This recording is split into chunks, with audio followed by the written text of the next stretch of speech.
President Obama was speaking to the Business Roundtable. These are CEOs who actually secretly control our government. And President Obama pretty much admits it as he tries to get them to rein in the people that work for them, i.e. the Republicans. Here's part of what he said. It is going to be important for all of you, I think, over the next several weeks to understand what's at stake and to make sure that you are using your influence in whatever way you can to get back to what used to be called regular order around here.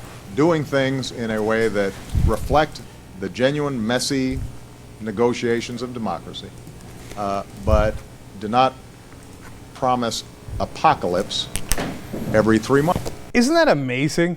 Here's the President of the United States basically going above the heads of the Republicans, going to their real bosses, and saying, get these guys back in line. Use your influence. Yes, they've got a lot of influence because of all the money that they give the Republican Party, and by the way, also the Democratic Party. We'll get to that at the end. And he says, let's get back to regular order. Regular order being, you give us the orders and we follow them. Here's more from the President.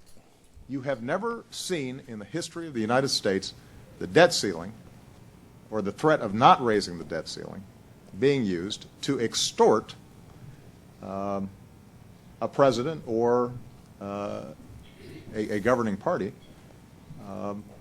and trying to force issues that have nothing to do with the budget and have nothing to do with the debt. Basically telling the Business Roundtable, come on guys, this isn't fair. Let's go back to doing things the way we were doing, where you guys would demand something and I would give it to you. That was good enough. Why are you asking for so much more? And the reality is they probably aren't.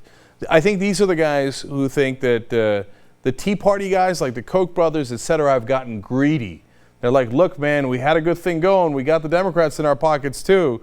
So let's just go back to doing the way we were doing them. I think this group of CEOs is actually very open to President Obama's message, because it's not like he represents us or change. He represents them and the regular order of things. And that's what he's trying to remind them in this speech. It's really extraordinary. Let's watch more. Last time I was here in December, I told you once the mics were working that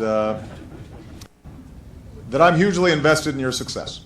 When you succeed, when you're doing well, when you're competitive at a global scale, then America can do well also. And so we want to be a consistent partner with you on a whole range of issues, and we have.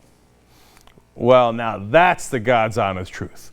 President Obama has been a consistent partner with corporate America, as has the entire Democratic Party, and he says we are, quote, invested in your success.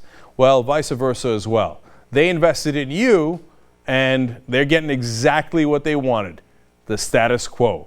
You had the big sign saying change, you haven't delivered any of that, and they generally love it. Now, they will get the Republican Party under heel, and the Republicans, the zealots who got even greedier, thinking Obama will give them everything they wanted, well, they'll come back around to taking, as John Boehner said in the last set of negotiations, 98% of what they wanted. So yes, that Business Roundtable in the Republican Party will get 98%, and they'll love it as they whine and complain about Obama all along. But understand that's part of their strategy. Strategy is, oh my God, look at Socialist Obama. Did you give us 98% like we intended all along? And by the way, I appreciate you coming in front of us and groveling.